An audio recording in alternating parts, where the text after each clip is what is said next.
한밤중에 드려진 찬송과 기도가 엄청난 하나님의 기적과 새 역사를 이룬 이런 놀라운 사건을 본문에서 증거해 줍니다. 우리가 그 작은 개미도 가만히 보면은 자기 가는 길이 있습니다. 자기 가는 길을 쭉 따라가고 찾아가요. 아무데나 가지 않습니다. 모든 생명체를 보면은 가는 길이 있어요.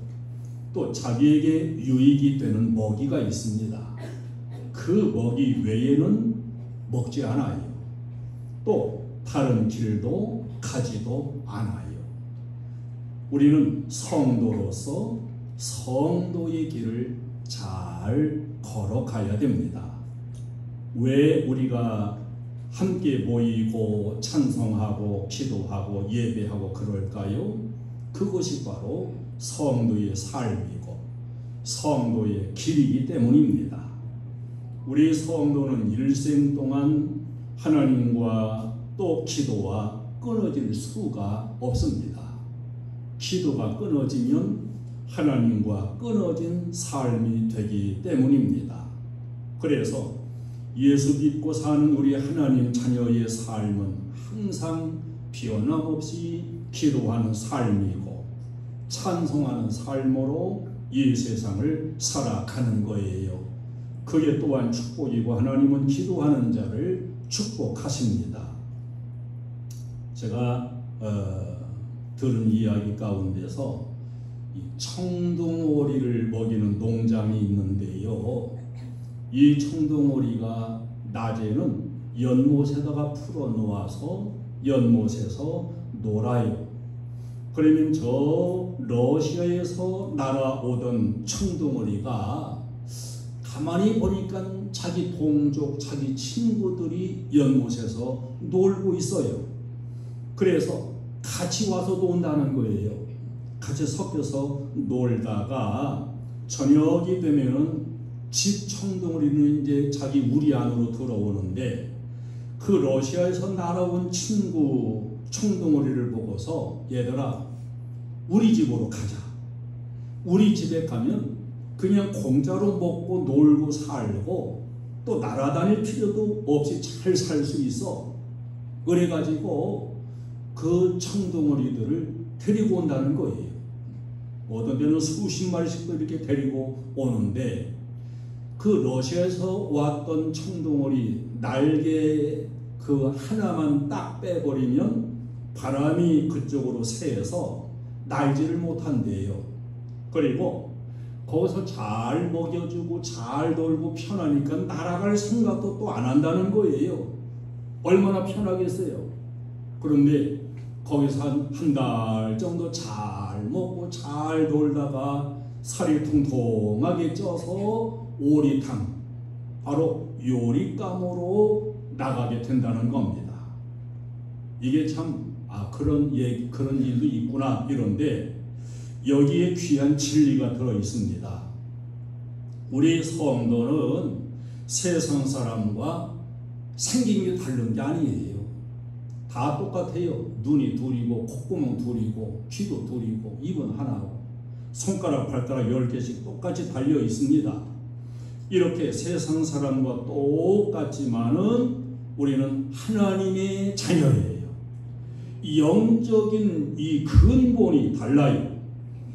우리는 같은 사람일지라도 나는 하나님의 자녀라고 하는 이 정체성을 가지고서 세상 사람과 똑같이 살면 안 되고 하나님을 경외하면서 진리 안에서 믿음으로 살아가야 된다는 사실입니다. 러시아에서 날아온 청둥오리는 그 친구들이라고 따라가 가지고 거기서 살쪄서 오리탕으로 갈 게 아니라 반드시 러시아로 다시 가야 하는 겁니다.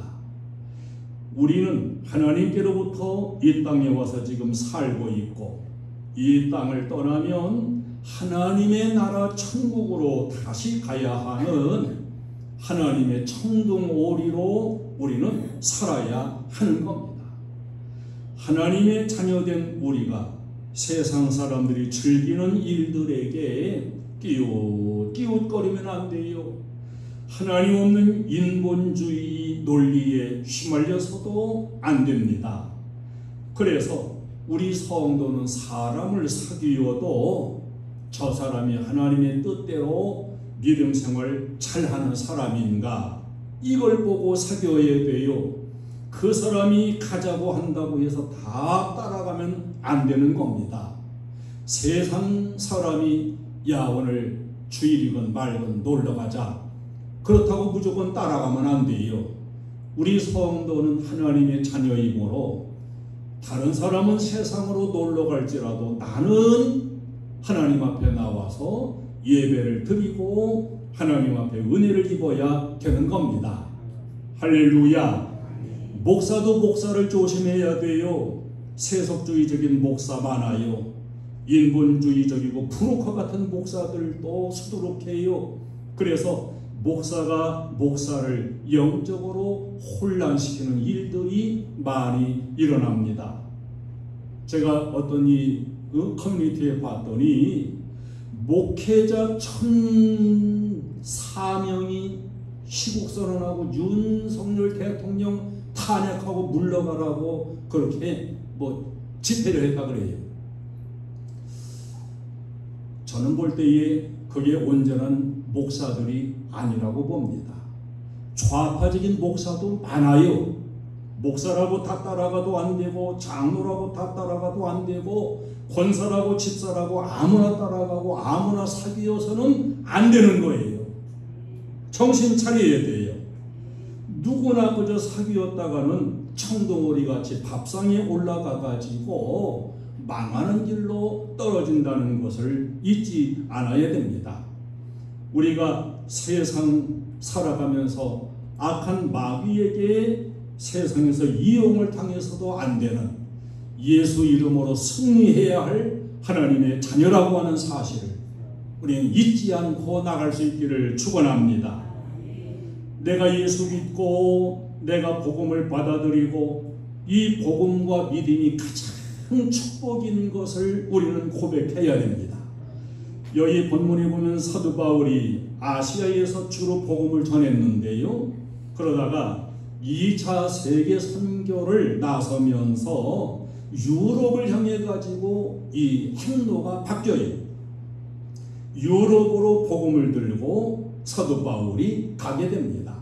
그 이유는 아시아 이 땅이 너무 완악하고 우상 숭배가 많고 복음을 받아들이지 않기 때문이었습니다.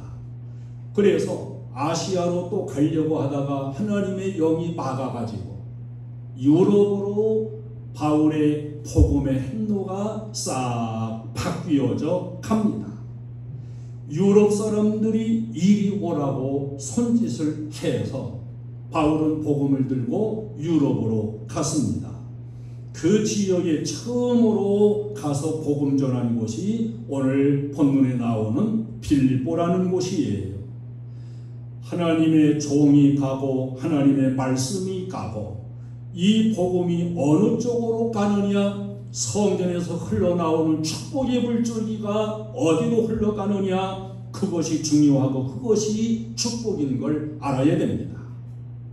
동쪽으로 가면 동쪽이 복을 받고 서쪽으로 가면 서쪽이 복을 받고요. 복음을 받아들이는 자가 항상 앞서고 잘된 역사를 우리는 바로 보아야 됩니다. 상상할 수 없는 하나님의 풍성한 축복은 언제든지 복음과 믿음과 함께 한다는 것을 우리는 깨달아야 됩니다. 우리나라를 생각해 보세요.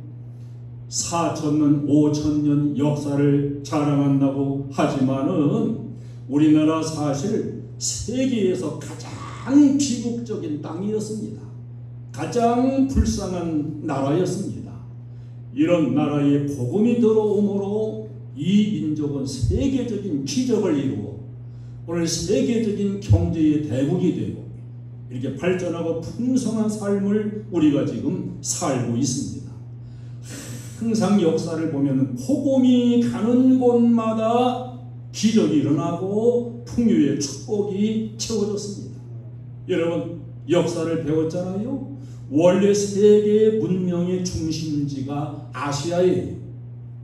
아시아의 큰 강들을 끼고서 인도, 중국, 바벨론 문명, 이게 전부 다 아시아입니다. 사실 옛날 유럽은 미개하고 무지한 백성들이었어요. 바이킹, 그야말로 강도 같은 해적 민족들이었습니다.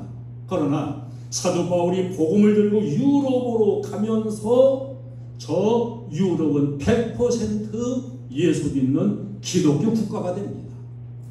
이 기독교 국가가 된 유럽은 정치적으로도 경제적으로도 과학적으로도 다 앞서가고 인류 역사의 모두를 움직이는 위대한 나라와 민족이 된 것입니다.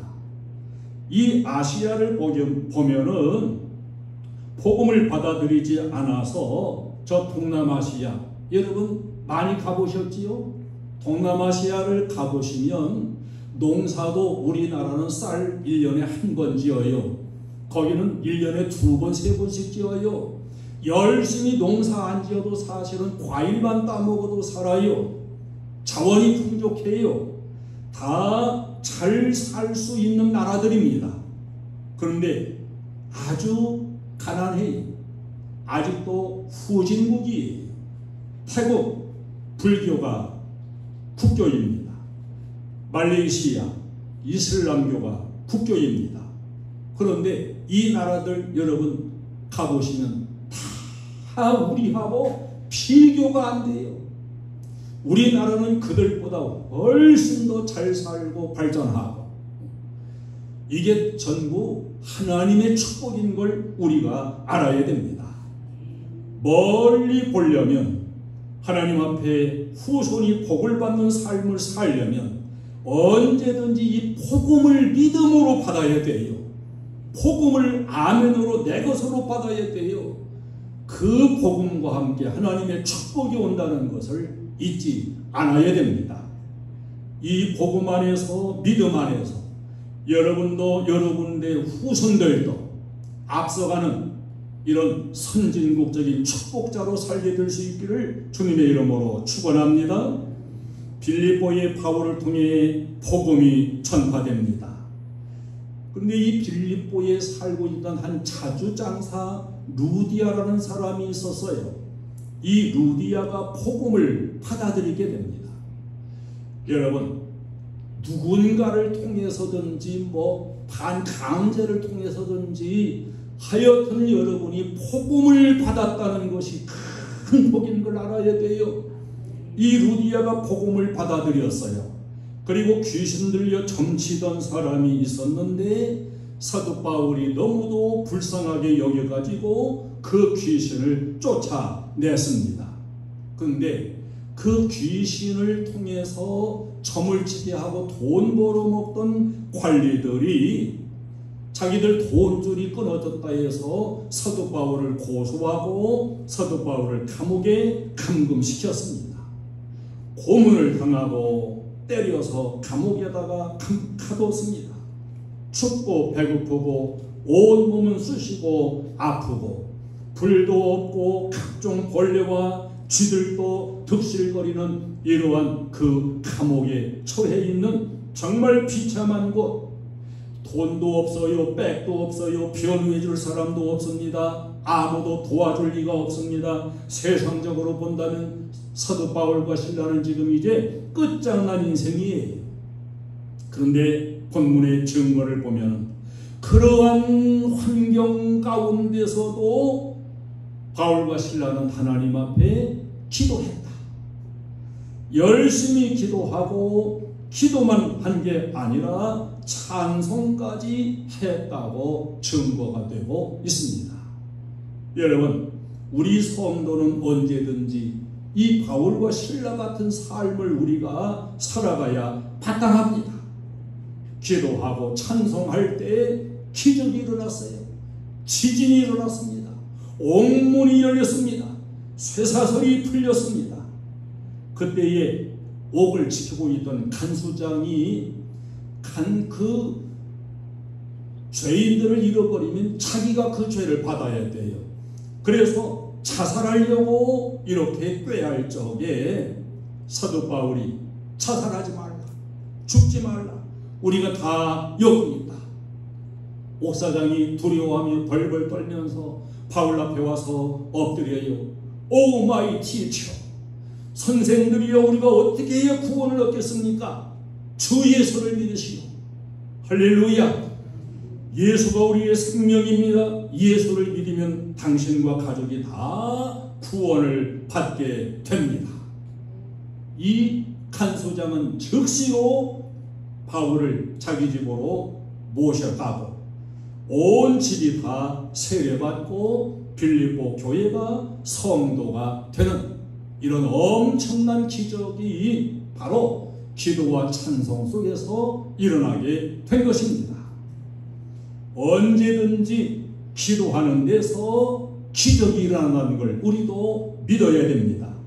기도는 어떠한 어려움 가운데서도 다 새 역사를 이루어내고 하나님께 구하면 하나님이 도와주시고 모든 문제들을 해결하시는 능력의 주님이신 것, 이걸 믿고 우리들도 기도할 수 있어야 됩니다. 한밤중에 기도하고 찬송했다. 이 한밤중에 기도와 찬송이 바로 기적이 되었고 축복이 되었습니다. 하나님은 빛도 창조하시는 분, 어둠도 창조하시는 분, 우리의 캄캄한 밤중도 하나님 앞에 기도하면 빛으로 바꿔주시는 하나님, 절망을 축복으로 은혜로 바꿔주시는 하나님, 기도와 찬송 속에 오늘도 기적으로 역사하시는 하나님을 우리들도 믿는 자세를 가지고 이렇게 바울과 실라처럼 기도하고 찬송하고, 찬송하고 기도하고, 기도하고 찬송하고, 할렐루야, 이렇게 살아야 되는 거예요. 저 미국 워싱턴에는 국회의사당이 있는데 이 국회의사당이 전 세계에서 가장 아름다운 최고의 건물로 그렇게 꼽혀진다고 합니다. 그 국회의사당 위에는 동그랗게 돔으로 되어 있는데 그 돔 안은 전부가 기도실로 되어 있다고 해요. 1955년부터 현재까지 이 기도실이 비어본 일이 없다고 합니다. 미국의 국회의원들 다 바쁘지만 이 기도실에 올라가 가지고 하나님 앞에 묵상하고 기도하고, 그러한 미국은 세계의 최고의 민족이 되어서 지금 살아가고 있습니다. 미국뿐이 아닙니다. 모두 다 하나님 앞에 기도하는 민족들은 다 최고의 민족들이 되었습니다. 기도하면 지금도 살아계신 하나님이 우리가 드리는 기도를 들으시고 받으시고 이루신다는 사실을 의심하지 말아야 됩니다. 말할 수 없는 어려움을 당할 때에도 밤중 같은 그러한 한계 상황적인 어려움에 처하게 될지라도 이것을 사람에게 말하는 게 아니라 하나님 앞에 아뢰이고 하나님 앞에 기도해야 될 줄로 믿으시기 바랍니다. 내 진정 소원 주 앞에 낱낱이 바로 아뢰면 큰 불행당에 슬플 때 나 위로 받게 하시네. 구약의 히스기야 왕을 보면은 오늘날의 암 같은 죽을 병에 걸렸습니다. 사형 선고를 받았습니다. 살 소망이 빵이었습니다. 이 히스기야는 그 죽음의 선고를 받고서 아무도 모르게, 식구도 모르게 하나님 앞으로 가서 눈물을 펑펑 쏟으면서 기도했습니다. 하나님, 내가 교만해서 하나님 섬길 줄도 모르고 교만에 빠졌던 죄를 용서해 주시옵소서. 그러나 하나님께 전심을 다해서 섬긴 부분들도 있지 않습니까? 나를 불쌍히 여기사 나의 이 죽을 병을 살려주시고 내 생명을 연장시켜 주시옵소서. 이렇게 눈물을 흘리며 기도할 때 하나님이 다시 응답을 주셨어요. 내가 내 기도를 들었고 내 눈물을 보았노라. 내 생명을 살려 연장시켜 주겠다. 할렐루야. 하나님께서 이렇게 놀라운 능력과 기적의 축복을 주셨습니다. 부모가 자녀를 사랑해요. 여러분 다 부모로서 자녀 사랑하지요? 근데 정말 좋은 부모는 어떤 부모일까요? 자녀를 위해서 기도하는 부모. 그 부모가 가장 좋은 기도입니다. 돈보다 기도를 통해 이루어지는 축복은 무한하다는 것을 우리가 알아야 됩니다. 친구를 위해 기도하는 친구, 좋은 친구입니다. 남편을 위해 기도하는 아내, 최고의 아내예요. 아내를 위해 기도하는 남편, 좋은 남편입니다. 그럼 왜 이렇게 우리가 기도해야 되냐? 왜 자꾸 교회 가면 기도하라고 그렇게 외쳐야 되냐? 먼저 나 자신 때문에 기도 많이 해야 됩니다. 약하기 짝이 없는 게 내 자신임을 알아야 되고, 넘어질 수밖에 없는 존재가 나 자신임을 알아야 되고, 나도 나를 믿을 수 없는 존재인 걸 알아야 됩니다. 언제 어느 때에 엉뚱한 일을 할지 알지 못하는 게 우리들 자신입니다. 즉 교도소에 있는 그 사람들 대개가 하나같이 하는 말이 내가 죽이려고 해서 죽인 것이 아니라고 한다는 거예요. 어떻게 하다가 한순간에 욱해가지고 아내를 죽였다는 거예요. 한순간에 친구를 죽이고 형제를 죽였다는 겁니다.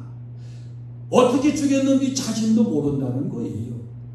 그러니까 자신을 억제하지 못해가지고 순간적으로 죽일 수도 있고 어떤 일을 행할지 모르는 게 우리 인생이라는 사실이에요. 11살 먹은 여자 어린이 애가 비디오 테이프를 가게에 반납하러 갔습니다. 그런데 그 비디오 가게 주인 50이 넘은 주인이 그 애를 성폭행을 했어요. 얘가 반항하고 자꾸 물어뜯고 그러니까 아예 그냥 목을 졸라 죽여버렸습니다. 이 시체를 버려야 되겠는데 자신이 없어요. 아들을 불렀습니다. 얘야, 이러이러해서 얘를 이렇게 죽였는데 어떻게 하면 좋겠냐? 아버지 걱정 마세요. 내가 다 알아서 처리할게요. 다 망하려고 하니까 이 나쁜 머리가 자꾸 막 돌아가는 거예요. 둘이 애를 싣고 멀리 가가지고 불로 태웠습니다. 그 집안이 다 망하는 거예요. 사람이 지나놓고 보면은 모두 엉뚱한 짓 합니다. 정욕이 일어날 때, 교만이 샘솟을 때, 막 입에서 무슨 말이고 나올 때 여러분이 무슨 일을 할지 상상할 수 있겠습니까? 내 자신을 다스리는 길, 나보다 더 능력이 많으신 주님이 나를 다스려 주시고 붙들어 주셔야 그때 감정 따라서 사고 저지르지 아니하고 나갈 수가 있는 겁니다. 하나님이 다스려 주셔야 마음을 절제할 수 있고 부드럽게 할 수 있고 참을 수 있게 되고 이해하게 되고 넓은 마음도 주시고 회개의 마음도 주시고 겸손한 마음도 주시는 분, 이렇게 다스리시는 분이 바로 주님이십니다. 어떤 학자는 말했어요. 인간의 속에는 불이 있다고. 맞아요. 사람들 속에 다 불이 들어있습니다. 안 보일 뿐이에요. 저의 속에도 여러분 속에도 불이 들어있습니다. 이 불이 언제 폭발할지, 어느 곳으로 번져서 어떤 사건으로 나타날지 아무도 모르는 겁니다. 이 불을 어떻게 다스립니까? 기도해야 돼요. 성령의 불로 인간적인 불을 꺼줘야 됩니다. 저 영국에서 4번씩이나 재상을 했던 글래드스턴이라는 그러한 재상이 있습니다. 이 재상은 나는 하루에 3번 이상 시간을 내어서 늘 기도한다, 이렇게 고백을 했어요. 총리 재상, 여러분 얼마나 어려운 자리이겠습니까? 재상을 아무나 하는 게 아니에요. 그 참 어려운 자리예요. 대통령도 아무나 하는 자리가 아닙니다. 우리가 성경에 보면 다니엘도 하루 3번씩 기도했다고 기록이 되고 있고요. 예수님께서도 습관을 좇아서 늘 기도하신 모습을 우리에게 보여줍니다. 우리가 살아가는 이 세상 얼마나 험한 일들이 많습니까? 사고도 많고 질병도 많고 강도 사건도 많고 수많은 재난들도 그칠 사이 없어요. 언제 홍수 만나서 쓸려갈지도 몰라요. 하나님의 도우심이 없이 이 세상 승리할 수 없는 것이 우리 인생입니다. 기도해서 하나님이 도와주시면 애굽에서도 승리했던 요셉같이, 바벨론에서도 승리했던 다니엘같이 우리들도 보호받고 승리하게 될 줄로 믿습니다. 우리 눈에 보이지 않지만 분명히 악한 영 마귀도 존재하고 마귀도 역사하는 걸 성경은 가르쳐줍니다. 이 악한 마귀는 우리 가정도 넘어뜨리려고 하고 우리 자신들도 쓰러뜨리려고 하고, 마귀는 수단 방법을 가리지 않고 술수와 계계를 쓰고 있습니다. 우리가 이 마귀를 대적해서 승리할 수 있는 길, 우리의 힘으로는 부족해요. 그래서 기도해야 되는 겁니다. 여러분, 가족끼리 어디 여행을 가기로 하시나요? 여행 가기 전에 특별히 한 주일 전부터 기도 많이 하고 가야 됩니다. 그래야 서로가 마음도 상하지 않고 부딪히지 않고 기쁨 가운데 안전한 여행을 하고 돌아올 수가 있습니다. 친정에 가시나요? 기도하세요. 결혼식이 있어서 다 모이시나요? 기도 많이 하세요. 결혼식을 바로 앞에 두고 대판 싸움이 나는 이런 일들도 얼마든지 많이 일어납니다. 기도 안 하면 안 되는 겁니다. 좋은 일이 있으신가요? 좋은 일이 있을 때 더 많이 기도하세요. 호사다마라는 말이 있습니다. 좋은 일일수록 마귀가 더 역사한다는 걸 알아야 됩니다. 여러분, 새 집을 사서 새 집으로 가시나요? 그 집에 들어가기 전에 기도 많이 하고 들어가야 됩니다. 새 집이 좋은 게 아니고 기도하고 하나님이 함께 해주시고 하늘의 사닥다리가 내려오는 그 집이 좋은 것입니다. 유명한 매튜 헨리라고 하는 성경학자는 하나님께 축복받아 세계적인 큰 일을 할 수 있는 사람에게는 하나님은 먼저 기도부터 하게 하신다, 이런 말을 했습니다. 하나님이 그 사람을 크게 들어쓰시고자 할 때는 기도부터 먼저 준비시키신다는 거예요.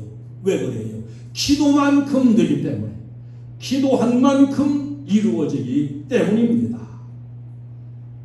기도에 눈물을 많이 쏟는 사람은 세상적인 헛된 눈물을 흘리지 않습니다. 기도에 무릎을 꿇는 사람은 사람 앞에 무릎을 꿇지 않아도 될 수 있도록 하나님이 승리의 축복을 주십니다. 사도 바울과 신라같이 우리의 행복한 교회의 모든 가족들도 기도로서 축복의 길이 열리고 기도로서 기적을 입으며 기도로 잘 되는 은총 가운데 승리하는 이런 놀라운 은혜의 역사가 넘치기를 주님의 이름으로 축원합니다. 찬송을 드리겠습니다.